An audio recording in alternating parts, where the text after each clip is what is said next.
Stray originally launched back in 2022 for PlayStation 4, 5, and PC. It, alongside Kena Bridge of Spirits, made waves as high-end major publisher-backed indie titles. I played Stray on PlayStation 4 back at launch, and while it ran well enough, it felt like it definitely focused more on being a PS5 game than a PS4 game, which was fair. So when it was announced for Switch, I was curious how it would handle being scaled down even further. As a refresher, the PS4 ran Stray at 1920 by 1080 with temporal anti-aliasing and dynamic resolution support. It had a target frame rate of 30 FPS, but suffered from occasional hitching and wasn't a perfectly smooth ride. It still managed to be a very visually appealing title with great depth of field effects, volumetric lighting that provided tons of atmosphere, and some nice motion blur on both camera and objects. Visual presentation is a huge part of Stray's storytelling, so cutting them down too much to run the game on weaker hardware would, I feel, hamper the visual storytelling the game aims to achieve. So let's take a look at the Switch version. I'll be honest, I wasn't expecting much, but I have been pleasantly surprised by this port. There are, of course, obvious cuts, but more so than usual, it often took me a moment when lining up these comparisons to register which one was which. And that moment of hesitation, even if it was just a moment, is a great indication to me that while plenty of individual changes have been made, the visual identity has been preserved. To start with, when playing docked, Stray targets 720p paired with temporal anti-aliasing. Given the slow pacing of the game, this does a pretty good job in most instances. The image is somewhat soft, but looks clean and isn't marred by temporal artifacts. I believe this resolution is dynamic, but the anti-aliasing makes it hard to find good shots to count from, and every shot I did count wound up at that 720p number. Still, by eye, I suspect there are a few moments where it does drop lower.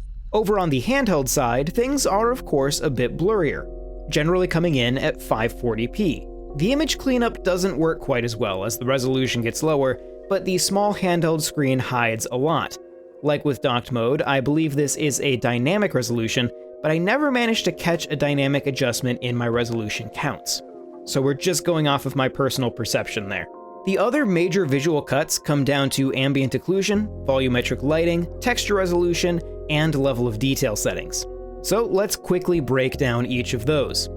Ambient occlusion, which adds shade to corners and other sort of closed-in areas, such as the spot just behind this pipe in the opening of the game, appears to be absent on Switch. This can make certain areas feel overly bright. This is then further affected by the absence of volumetric lighting as well as general culling of dynamic light sources. Much of Stray's atmosphere is provided by fog that's illuminated by volumetric light sources. This isn't just distance fog, rather it's a sort of haze that hangs around lights and illuminates the air around you based on the color of the scene. It can have a pretty substantial effect on the overall color tone of many environments, or even turn foggy areas into perfectly clear ones. Texture resolution is significantly lowered across the board. While characters generally hold up well, some elements of the environment almost look as if their textures just haven't loaded in at all.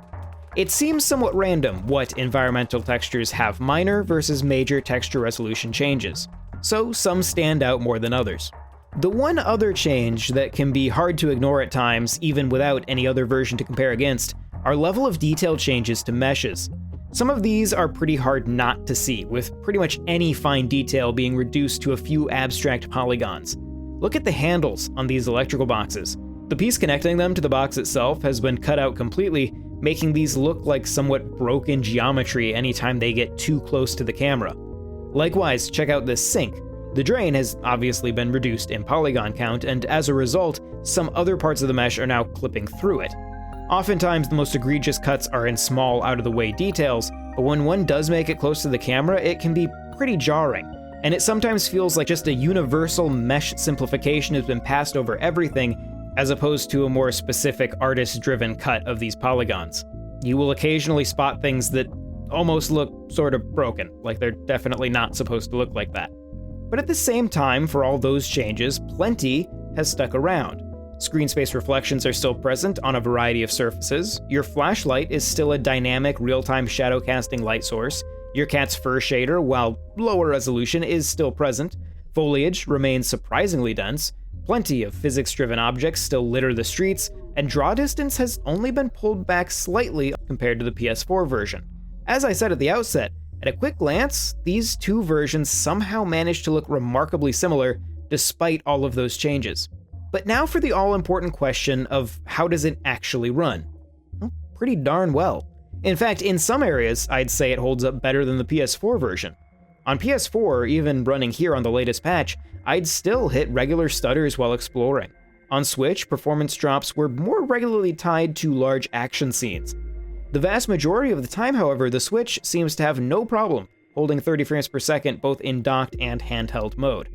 One brief oddity I did find worth noting is that in at least one instance, the Switch version appears to use a pre-rendered cutscene where a real-time version was in place originally.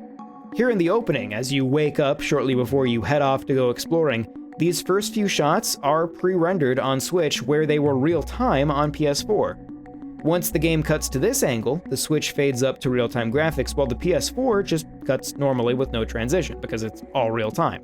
This is the only area that I spotted an obvious pre-rendered cutscene, but I wouldn't be surprised to find out that these have occasionally been snuck in elsewhere as well. At the end of the day, Stray is one of those ports where when I list out all of the graphical changes, it feels like a lot, and some of them are pretty egregious. But when I put these two versions next to each other, I can't help but feel the developers have done a great job of preserving what actually matters. Obviously there are cuts, but the Switch version stacks up better than I ever would have expected. Given how much Stray relies on visual storytelling and presentation, I can't say I would recommend the Switch version without reservation, but I wouldn't be scared off by it either. This is a very admirable port that provides a perfectly competent version of the game despite plenty of compromises. And I'll also note that it still looked good enough to convince my cat that there was another cat hiding inside my computer monitor while editing this video. But that's all I've got for this one. If you did enjoy this video, go ahead and subscribe to Nintendo World Report TV and check out NintendoWorldReport.com for a whole lot more. If you'd like to get in touch with me to ask me any questions about this, you can feel free to reach out on your social media platform of choice using the handle on screen. You can also chat with us about this or anything else Nintendo related in our Discord using the link in the description. My name's John Raridan, thank you very much for watching, and I will see you next time. This video is made possible by our generous supporters on Patreon. Did you know that Nintendo World Report is funded directly by fans like you? When you support Nintendo World Report on Patreon, you get immediate access to multiple exclusive podcasts every month, exclusive Discord channels, an early look at select content, and more, all for as little as $1 a month. Check out patreon.com/NWR for all the details.